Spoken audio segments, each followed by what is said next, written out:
It's 1 o'clock. Good afternoon. I'm Rhys Wicks with 2NRFM Hunter News.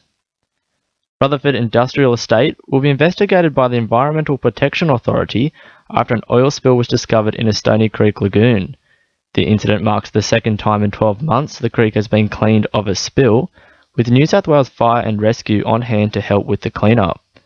EPA Hunter Manager Adam Gilligan says the community should not be affected by the spill. It won't have any direct impacts on the community. This material is somewhat odorous and may have been a contributor to odours in the area in recent weeks, but we're continuing to look at other potential sources of odour in the area as well. Port Waratah Coal Services are set to table a new offer to Newcastle City Council over the amount to be paid for the proposed T4 coal loader. It was hoped Port Waratah would have to cough up $48 million in levies. However, the group was only asked to pay a small fraction of the suggested sum. Newcastle Lord Mayor Nuatali Nelms claims state planners and major developers were leaving the city and its ratepayers shortchanged. An appeal will today be heard by the Supreme Court, arguing the state government does not have the authority to remove the heavy rail between Wickham and Newcastle. The hearing follows the government's plans to continue to suspend services during the deliberations, prompting discussions of the cost to remove the corridor. Save Our Rail Vice President Kim Cross says there are plans for high-rise development along the corridor. Despite the fact that when the government announced that the rail would be cut in 2012, that it would remain as a transport corridor, and then later it was described as a green corridor, the real plans have now been revealed, which is for high-rise development in the rail corridor. The EPA has imposed a pollution reduction program on Centennial Mine after it was accused of illegally dumping hazardous materials into Lake Macquarie. It comes after a report by the University of Western Sydney which concluded the mine was dumping heavy metals at unsafe levels for ecosystems. Mandalong Community Association Vice President Angela Besant says the report also highlights concerns about the mine's expansion. Dr. Ian Wright is a water specialist. He did some studies on their outlets and believes that it's quite probable that the extension and the larger volume of coal will result in a larger volume of pollutants going into the lake.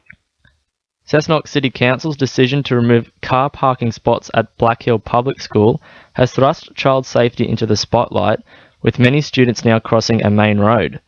Council undertook work in the recent school holidays to cut the available number of car parking spots by a third and increase the bus zone to 20 metres.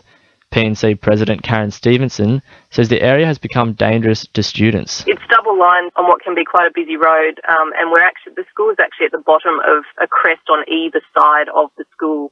So cars often come flying over there without any regard for the 40k school zone, and you come across the school pretty quickly once you've come over the crest. So it's a very, very dangerous situation, and especially now that families are going to be forced to park on the scrub on the opposite side of the road.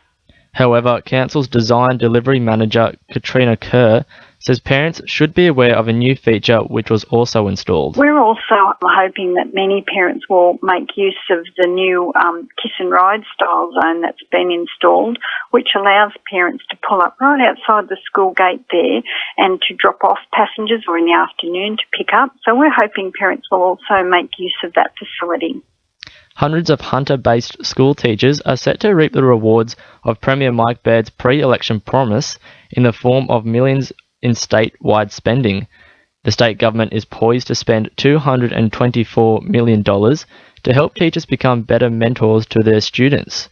The funding will benefit 13 schools from Newcastle, 22 from Lake Macquarie, 22 from Cessnock, 15 from Charlestown and 11 from Port Stephens. In finance, the All Ords is up 41 points at 56.02, and $1 Australian is buying 74.83 US cents.